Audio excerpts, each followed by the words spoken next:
మాజీ మంత్రి, వైసీపీ నేత అంబటి రాంబాబును పోలీసులు కొట్టారా? ఈ చర్చకి, ఈ అనుమానానికి ఉన్న కారణం ఏందంటే, అంబటి రాంబాబు గారు న్యాయమూర్తి గారి ముందు వాంగ్మూలం ఇచ్చినట్టుగా పెద్ద ఎత్తున వార్తలు సర్క్యులేట్ అవుతా ఉన్నాయి. ఈ వార్తల ప్రకారం అంబటి రాంబాబు గారు జడ్జి గారికి కంప్లెయింట్ చేశారట. తనని పోలీసులు శారీరకంగా హింసించారని, కాళ్ళు పంగజాపి ఇబ్బంది పెట్టారని, పైగా ఇదేందని అడిగితే పైనుంచి ఆదేశాలున్నాయి అని చెప్పారని అంబటి రాంబాబు గారు పోలీసుల మీద కంప్లెయింట్ చేశారట. సహజంగా ఆ కంప్లెయింట్ చేసినప్పుడు పోలీసు అధికారులను కూడా జడ్జి గారు వివరణ అడిగారట. పోలీసు అధికారులు కూడా తమ వివరణ తాము ఇచ్చుకున్నారట. ఏం జరిగింది? ఏంటి? అసలు నిజంగా హింసించారా లేదా? పోలీసులు కూడా తమ వివరణ తాము ఇచ్చుకున్నారట. ఈ వార్త ఎప్పుడైతే బయటకొచ్చిందో వెంటనే టీడీపీ క్యాడర్ అంబటిని చెక్కేశారు, అంబటిని కొట్టారు, అంబటికి లాఠీ పవర్ ఏంతో చూపించారు, అంబటికి సరైన గుణపాఠం దక్కింది అంటూ టీడీపీ క్యాడర్ వాళ్ళ సోషల్ మీడియాలో వాళ్ళు పోస్టులు పెట్టుకుంటా ఉన్నారు. దీనికి కౌంటర్‌గా వైసీపీ వోళ్ళు సింపతి పాలిటిక్స్‌లో భాగంగా అంబటిని వేధిస్తున్నారని, ఇబ్బంది పెడుతున్నారని, అంబటి ఇంటి మీద దాడి చేశారు, ఇంట్లో వాళ్ళని ఇబ్బంది పెట్టారు, పైగా అంబటిని పోలీసు చేత కొట్టిస్తున్నారు, అంబటిని కావాలని ఇబ్బంది పెడుతున్నారు, మాకు టైం వస్తది, రివర్స్ గిఫ్ట్ ఇస్తాం అంటూ వైసీపీ వోళ్ళు వాళ్ళ పోస్టులు వాళ్ళు పెట్టుకుంటున్నారు. సో, ఈ పొలిటికల్ పోస్టులు పక్కన పెట్టండి. అదే TDP cadre versus YCP cadre అనేది పక్కన పెట్టేస్తే రియాలిటీగా మాట్లాడుకుందాం.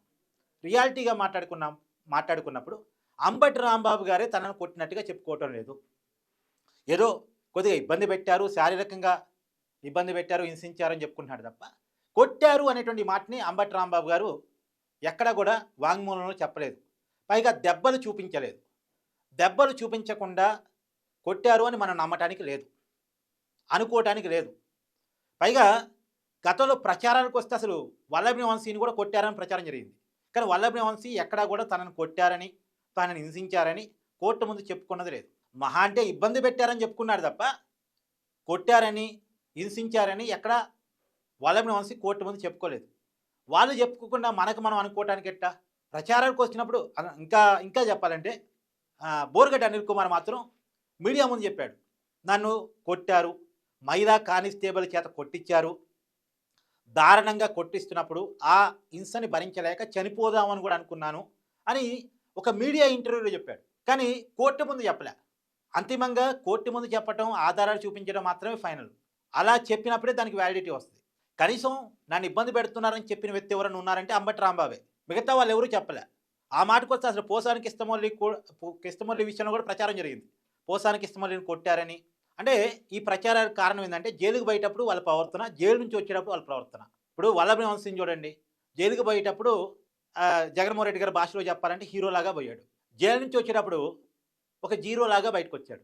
అంటే కోర్టుకు హాజరయ్యేటప్పుడు గానీ, లేదు ఆయన ప్రవర్తనలు, ఆయన అనారోగ్యంలు, ఆయన సమస్యలు ఇవన్నీ చూసినప్పుడు ఆయన్ని ఇబ్బంది పెట్టారు, కొట్టుంటారు, థర్డ్ డిగ్రీ చేసుంటారు అనేటువంటి అనుమానం రావటానికి ఒక అవకాశం ఉంది. ఆ చర్చ జరగటానికి అవకాశం ఉంది. కారణం ఏంటంటే సహజంగా వాళ్ళకి జైలు జీవితం అలవాటు ఉండదు కాబట్టి, జైల్లో ఉన్నప్పుడు వాళ్ళ మానసిక పరిస్థితి కూడా బాగోదు కాబట్టి, అంటే జైల్లో ఉండాల్సిన పరిస్థితి ఒక వీఐపీ వాళ్ళ రోజువారీ జీవితానికి భిన్నంగా బతకాల్సి వచ్చినప్పుడు వాళ్ళ మానసిక పరిస్థితి కూడా దెబ్బతింటది. అప్పుడు ఎప్పుడు లేని అనారోగ్య సమస్యలన్నీ ఒక్కసారిగా బయటకొస్తాయి. సో, సహజంగానే వాళ్ళ పరిస్థితి అలా మారిపోయింది. దాన్ని చూసి మనం కొట్టారు అని మనకు మనం అనుకుంటే కుదరదు. అంతిమంగా వాళ్ళు చెప్పుకోవాల్సిందే కదా కొట్టారని. ఇంకా కొట్టారు అనే మాటకొచ్చినప్పుడు రఘురామకృష్ణరాజు గారు గుర్తొస్తారు. వైసీపీ అధికారంలో ఉన్నప్పుడు వైసీపీ ఎంపీగా ఉన్నటువంటి రఘురామకృష్ణరాజు గారిని ఆయన పుట్టినరోజు నాడు అరెస్ట్ చేసి ఎందుకు జగన్మోహన్ రెడ్డి గారితో రాజకీయంగా విభేదిస్తున్నారు అనే కారణం చేత రాజద్రోహం కేసులు పెట్టి ఆయన్ని అరెస్ట్ చేసి గుంటూరులో పోలీస్ స్టేషన్లో పెట్టి ఒక రూమ్లో బంధించేసి పోలీస్ అధికారులు పక్క రూమ్లో కూర్చొని బయట నుంచి కొంతమందిని పిలిపించేసి వాళ్ళకి ముసుగేసేసి దారుణంగా కొట్టారు అని. చివరికి రఘురామకృష్ణరాజు గారు హార్ట్ సర్జరీ చేసుకుని ఉన్న వ్యక్తి ఆయన గుండెల మీద కూర్చొని కొట్టారు, ఆయన చంపబోయారు అనేటువంటిది రఘురామకృష్ణరాజు గారు చేసిన ప్రధాన ఆరోపణ. ఆయన కోర్టు ముందు చెప్పారు నన్ను కొట్టారు, నన్ను ఇబ్బంది పెట్టారు అని. ఆయన కాళ్ళకి వాపులు చూపించాడు, దెబ్బలు చూపించాడు. కోర్టు డాక్టర్కి ఎగ్జామిన్ చేయమని కూడా ఆదేశాలిచ్చింది. కాకపోతే గుంటూరు జీజీహెచ్ హాస్పిటల్ వాళ్ళు మాత్రం రఘురామకృష్ణరాజు గారిని కొట్టలేదని వారు రిపోర్ట్ ఇచ్చారు. తర్వాత ఆయన సుప్రీంకోర్టు దాకా పోయారు. రఘురామకృష్ణరాజు గారు సుప్రీంకోర్టు దాకా పోయి సికింద్రాబాద్ మిలిటరీ హాస్పిటల్ సర్టిఫికేట్ కూడా తెచ్చుకున్నారు కొట్టారు అని. సికింద్రాబాద్ మిలిటరీ హాస్పిటల్ రఘురామకృష్ణరాజు గారిని కొట్టినట్టుగా కనపడుతుంది అని వారు రిపోర్ట్ వచ్చారు, మెడికల్ రిపోర్ట్. ఇప్పుడు రఘురామ కృష్ణరాజు గారు కేసు కూడా నమోదు చేశారు. అంటే ప్రభుత్వం మారిన తర్వాత కేసు నమోదు చేశారు. ఆ కేసు ప్రకారం ఎంక్వైరీ జరుగుతుంది. వైసీపీ అధికారంలో ఉన్నప్పుడు రఘురామ కృష్ణరాజు గారిని కొట్టిన కేసులో అనేక మంది అధికారులు విచారణ ఎదుర్కొంటున్నారు. కొంతమంది అధికారులు జైలుకు పోయారు. ఒక ఐపీఎస్ అధికారి మీద సస్పెన్షన్ వేయబడింది. అసలు ఆ కేసులో జగన్మోహన్ రెడ్డి గారు కూడా నిందితుడిగా ఉన్నారు. అక్యూజ్డ్ 3 నిందితుడిగా ఉన్నారు జగన్మోహన్ రెడ్డి గారు. సో రఘురామ కృష్ణరాజు గారిని కొట్టినట్టుగా నమ్మటానికి కొన్ని ఆధారాలు ఉన్నాయి. ఆ ఫోటోలు, ఆ వీడియోలు, రఘురామ కృష్ణరాజు గారి ఒంటి మీద దెబ్బలు ఇవన్నీ కొంత నమ్మటానికి అవకాశం ఉంది. కానీ అంబటి రాంబాబు గారు దెబ్బలు చూపించట్లేదుగా, దెబ్బలు ఉన్నట్టుగా ఆయన చెప్పట్లేదుగా, కొట్టారని ఆయనే చెప్పట్లేదుగా, వల్లభనేని వంశీ గారు చెప్పలేదుగా, అలానే పోసాని కృష్ణమురళి గారు చెప్పలేదుగా, బోరుగడ్డ అనిల్ కుమార్ మీడియా ముందు చెప్పాడు తప్ప కోర్టు ముందు జడ్జి గారి ముందు చెప్పలేదుగా. వాళ్ళు చెప్పకుండా మనం అనుమానం పట్టడానికి లేదు. కాబట్టి ఇప్పటివరకైతే ఇప్పుడున్నటువంటి కూటమి ప్రభుత్వం వాళ్ళని కొట్టిందని, ఇబ్బంది పెట్టిందని, పోలీసుల చేత ఆదేశాలు అంటే పోలీసులకు ఆదేశాలు ఇచ్చి వాళ్ళని శారీరకంగా హింసించిందని మనం వాళ్ళు చెప్పేంత వరకు, కనీసం వాళ్ళని చెప్పాలి కదా, వాళ్ళు చెప్పేంత వరకు మనం కంక్లూజన్ రావడానికి లేదు.